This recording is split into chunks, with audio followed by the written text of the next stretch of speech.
Welcome back to Classic Stories and Fairy Tales. I'm your host and narrator, Jerry Coble, and we are continuing in the book Ozma of Oz by L. Frank Baum.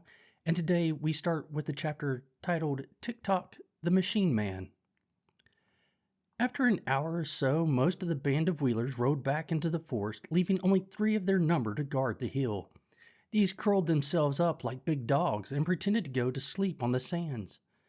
But neither Dorothy nor Billina were fooled by this trick, so they remained in security among the rocks and paid no attention to their cunning enemies.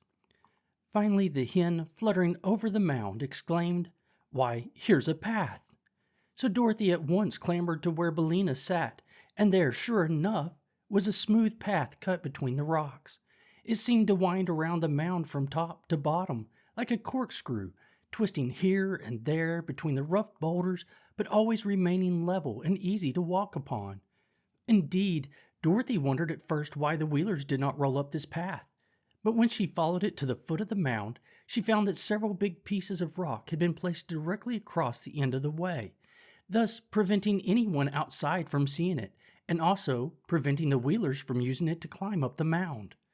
Then Dorothy walked back up the path and followed it until she came to the very top of the hill, where a solitary round rock stood that was bigger than any of the others surrounding it. The path came to an end just beside this great rock, and for a moment it puzzled the girl to know why the path had made it at all. But the hen, who had been gravely following her around and was now perched upon a point of rock behind Dorothy, suddenly remarked, "It looks something like a door, doesn't it?" "What looks like a door?" inquired the child. "Why, that crack in the rock just facing you," replied Billina, whose little round eyes were very sharp and seemed to see everything. "It runs up one side and down the other, and across the top and the bottom." "What does?" "Why, the crack. So I think it must be a door of rock, although I do not see any hinges." "Oh, yes," said Dorothy, now observing for the first time the crack in the rock. "And isn't this a keyhole, Billina?" pointing to a round deep hole at one side of the door. "Of course, if we only had the key now, we could unlock it and see what is there," replied the yellow hen. "Maybe it's a treasure chamber full of diamonds and rubies, or heaps of shining gold, or—" "That reminds me," said Dorothy, "of the golden key I picked up on the shore. Do you think that it would fit this keyhole, Billina?" "Try it and see," suggested the hen.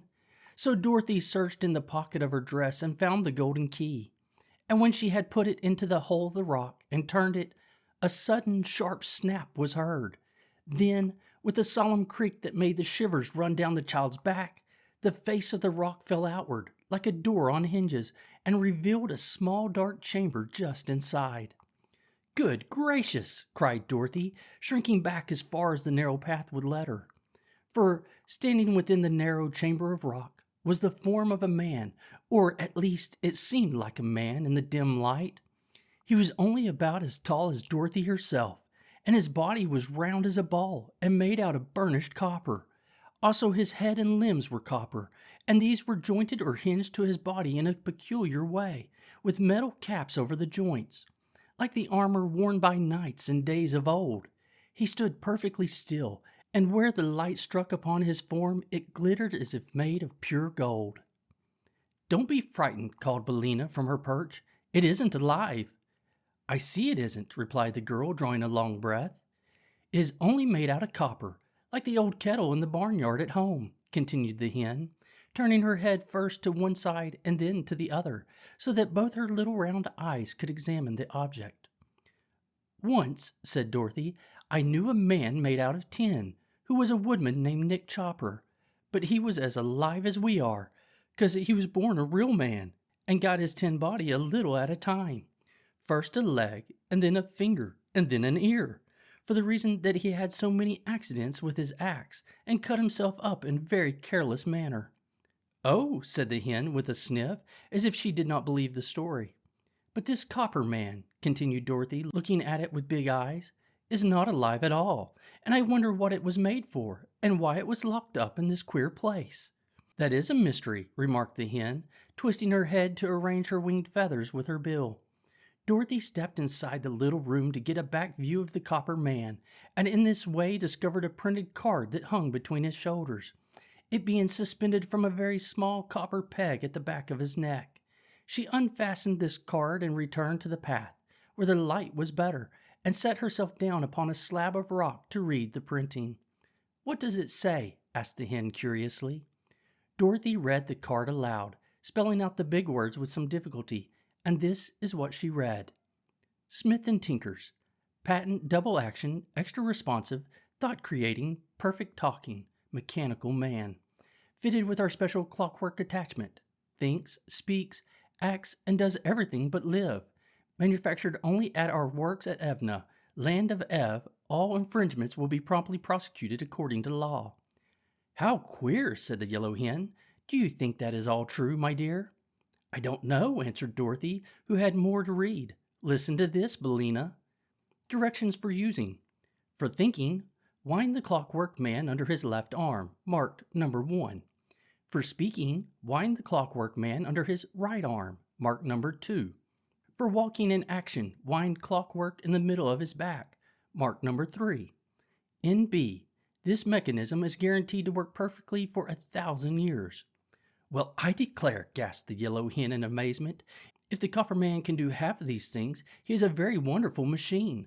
But I suppose it is all humbug, like so many other patented articles." "We might wind him up," suggested Dorothy, "and see what he'll do." "Where's the key to the clockwork?" asked Billina. "Hanging on the peg where I found the card." "Then," said the hen, "let us try him and find out if he will go.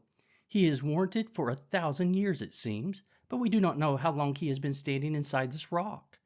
Dorothy had already taken the clock key from the peg. "Which shall I wind up first?" she asked, looking again at the directions on the card. "Number 1, I should think," returned Billina. "That makes him think, doesn't it?" "Yes," said Dorothy, and wound up number 1 under the left arm. "He doesn't seem any different," remarked the hen critically. "Why, of course not. He is only thinking now," said Dorothy. "I wonder what he is thinking about." "I'll wind up his talk, and then perhaps he can tell us," said the girl. So she wound up number 2, and immediately the clockwork man said, without moving any parts of his body except his lips, "Good morning, little girl. Good morning, Miss Hen." The words sounded a little hoarse and creaky, and they were uttered all in the same tone, without any change of expression whatever. But both Dorothy and Billina understood them perfectly. "Good morning, sir," they answered politely. "Thank you for rescuing me," continued the machine, in the same monotonous voice, which seemed to be worked by a bellows inside of him, like the little toy lambs and cats the children squeeze so that they will make a noise. "Don't mention it," answered Dorothy, and then, being very curious, she asked, "How did you come to be locked up in this place?" "It is a long story," replied the copper man, "but I will tell it to you briefly. I was purchased from Smith & Tinker, my manufacturers, by a cruel king of Ev, named Ev-Oldu, who used to beat all his servants until they died. However, he was not able to kill me, because I was not alive, and one must live in order to die, so that all his beating did me no harm, and merely kept my copper body well polished. This cruel king had a lovely wife and 10 beautiful children, 5 boys and 5 girls, but in a fit of anger he sold them all to the Nome King, who by means of his magic arts changed them all into other forms and put them in his underground palace to ornament the rooms. Afterwards, the king of Ev regretted his wicked action and tried to get his wife and children away from the Nome King, but without avail. So, in despair, he locked me up in this rock, threw the key into the ocean, and then jumped in after it and was drowned." "How very dreadful!" exclaimed Dorothy. "It is, indeed," said the machine. "When I found myself imprisoned, I shouted for help until my voice ran down, and then I walked back and forth in this little room until my action ran down, and then I stood still and thought until my thoughts ran down. After that I remember nothing until you wound me up again." It's a very wonderful story, said Dorothy, and proves that the land of Ev is really a fairyland as I thought it was. Of course it is, answered the copper man. I do not suppose such a perfect machine as I am could be made in any place but a fairy land. I've never seen one in Kansas, said Dorothy. But where did you get the key to unlock this door? Asked the clockwork voice. I found it on the shore, where it was probably washed up by the waves, she answered. And now, sir, if you don't mind, I'll wind up your action. That will please me very much, said the machine.